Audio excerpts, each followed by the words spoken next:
Desde cómo fue que se creó el fantasma escritor, hasta cómo fue que Nike fue parte crucial de este programa, hasta la participación de Samuel Jackson, la historia de origen del fantasma, todo contado por la mismísima creadora de El Fantasma Escritor. We now return to Mira Akien and Contré with our latest interview.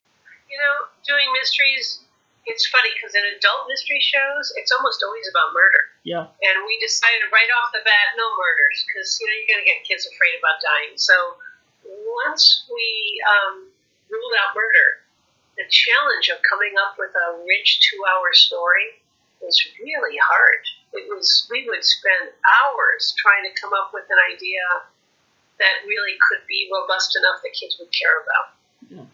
Without doing murder. Resolvemos toda clase de misterios. Es un fantasma y nos escribe. ¿Es el fantasma escritor? ¡Fantasma escritor! Children's Television Workshop, who made Sesame Street for little kids, wanted to do a literacy show, a reading and writing show for older kids. And they hired me from MTV because they thought that I would bring all of that new pop culture appeal to draw older children to an educational show. So I knew nothing about doing educational TV. I knew nothing about doing narrative, right? MTV was not a narrative form. So I had to hire writers that knew how to write stories and work with me. And we started thinking about what kind of format could we get kids to engage with words on the screen. And very early on, we realized that would probably be a mystery, because clues are so important and collecting information is so important. So we knew pretty early on we wanted to do a mystery. Exercise your head. Read. Did they were involved in the writing process or in the creative process? No, not involved in any way in the writing process. They gave us a really big grant so that we could put that show together. I never would have been able to do this series without them. And it was an interesting tension inside of Nike because they do have a small foundation, but really their job is, at the time, was to sell shoes. Now it's bigger, it's more athletic wear, but at the time it was really to sell shoes. And their marketing people really objected to such a big hunk of money being put into a kids' television show. So at the end of the first season, they said, we're going to stop.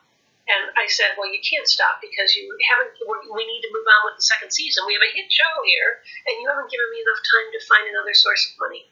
And so I flew out to Portland and met in the Nike headquarters and met with all their marketing people and persuaded them to give us one more season so that we could find another sponsor, and then we replaced them with Sega. Nike was a wonderful partner, and it wasn't really editorial involvement. They did want us to have a Nike spokesperson involved, and that's why Spike Lee was on the show, because he was making all those Nike commercials. And I don't know if you remember when you were a kid, but he played the little skinny guy on the basketball court. He used to put himself in his commercials, so kids knew him and they identified with him.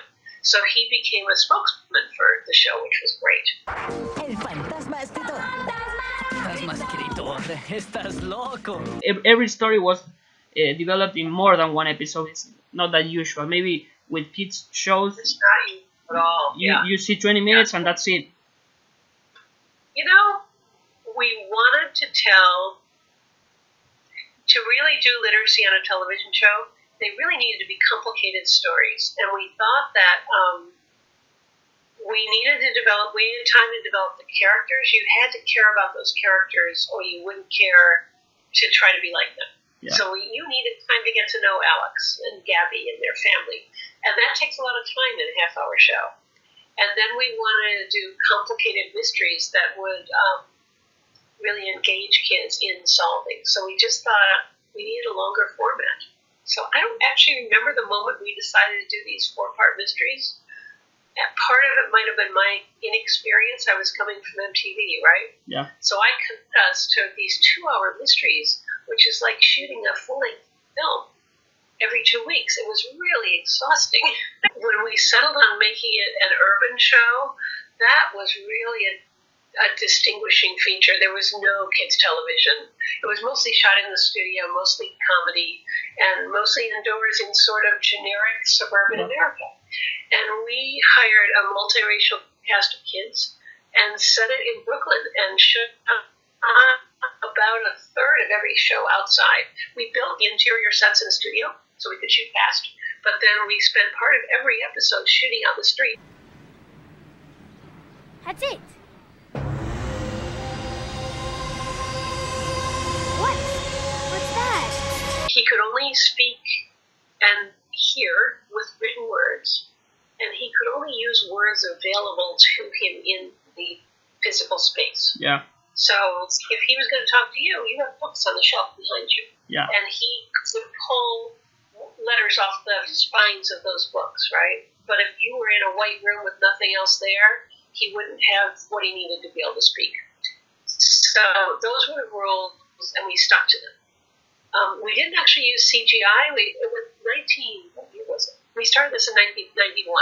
So we were using traditional cell animation and then really simple computer animation. And because we were on a budget, what I decided was I made a deal with an animation studio in New York to do, I guess the first year we did 10 of those 2-hour mysteries. So I had to do 10 big cell animations for me, and at a flat price, and that helped get the price down. So there was one big showy animation every show, and then all the rest were either on the computer screen or on a piece of paper. They were very simple.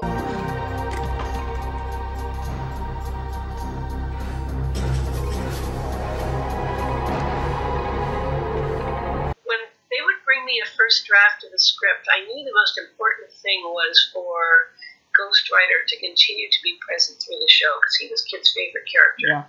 So I would read the script first time, not only for the story, but I'd be counting and checking off ghostwriter's here, too long, ghostwriter doesn't come up till way out here. And I just was always kind of looking at how we were parceling out those little bits of animation to keep him in the story.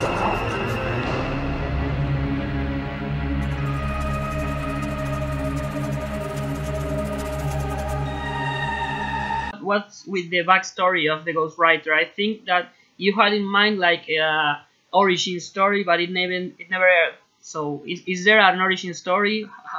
How was that, and why didn't we? There is an origin story, and we just ran out of funding before we ever got to tell it. I really wanted to do a made-for-TV movie that would be the origin story, but the origin story was that ghostwriter himself was a slave in probably the early 19th century in the United States.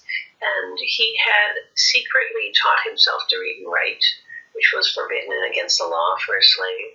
And he was teaching other children in the slave community to read and write. And they were sitting at a campfire one night reading together when the slave owner and his dogs came to try to stop that and capture him. So he's killed, and his spirit is trapped inside the book he was reading with the children. And that's why in the very beginning, when Jamal finds that old book and opens it up, and the first thing ghostwriter says is, "Help, help, where are the children? Are they all right?" Yeah. So it's from that moment at the campfire. That's the origin story. How come this basement is always so jam-packed with things anyway? Because your grandma can't throw anything away. Excellent. Guess you can't either. The very first character that talks is Samue L. Jackson. He's the very first person to talk in the show, and then he became who he is now. He's the star from Pulp Fiction. I cast him as Jamal's dad because I thought he was a really hip, modern, urban dad. And it was at that time he was really doing small roles, mostly as drug dealers in Spike Lee movies. And after the first season, and I thought he was a great dad. He was like a modern dad. But after the first season, his agent called me up and said, "Liz, Sam is getting really big movie roles. I know we promised you we'd do this, but I really have to ask you to let him out of that contract." And I was like, "Well, of course. I'm paying him scale, right? Nothing. And he's getting his first big movie offer. So we had to let him go and recast him all stuff." All right. Now, this old beauty's traveled a whole lot of roads with your great-grandpa. He loved the show, and he had a little girl. Her name was Zoe. She would be grown up now, but she was about the age of our ghostwriter kids. So I had, when you use child actors, you have to run a school on the set, right? Yeah. You can't not educate them. So they can only shoot a certain number of hours a day. You hire teachers and you run a school. So I had a full blown, because I had 6 kids on that show. So we did French horn lessons. We did physics labs when they got into high school. It was crazy. But anyway, so Sam Jackson was so thrilled to be playing a character that his little daughter could watch. Because the kind of characters he played previously, he was a tough, bad drug dealer. She couldn't watch. So he started bringing her to set when we were shooting the first show and letting her go to school with our kids. Well, and we would just take school. Yeah, he really wanted her involved because he was so thrilled to be playing the positive character